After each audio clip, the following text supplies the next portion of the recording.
Record fuel prices can make filling up these days feel like robbery at pump point. So in the days of the £100 tank, are consumers getting a fair deal? Government has asked regulators to investigate, and they found cause for concern in parts of the market. What we found is there are two main factors driving the prices up. One is the increase in global crude oil prices. That accounts for about a third of that overall increase.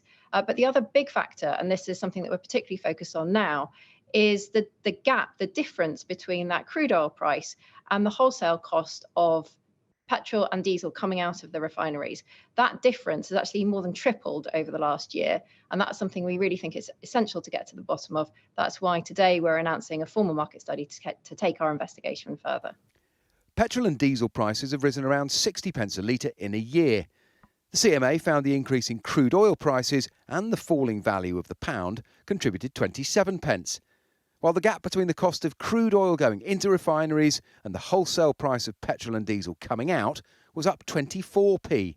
But the margin between wholesale and retail prices was largely unchanged at around 10p. The petroleum industry says it will cooperate with the CMA and that it sympathises with motorists, some of whom staged a go-slow on motorways this week in protest at soaring prices.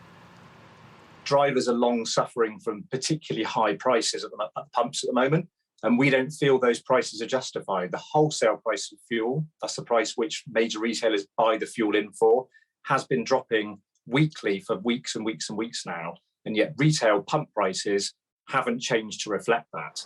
The CMA will also examine price differences between outlets and has urged government to make retailers share real-time price information with motorists. But many want ministers to cut duty first. One thing government can do is cut taxes, and this investigation found that a 5% VAT reduction was passed on to customers at the pumps, but that still leaves 45% of the price of a litre made up of VAT and fuel duty, and without further big cuts, there's not much chance that prices will come down here anytime soon.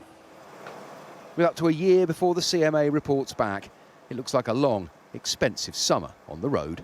Paul Kelso, Sky News.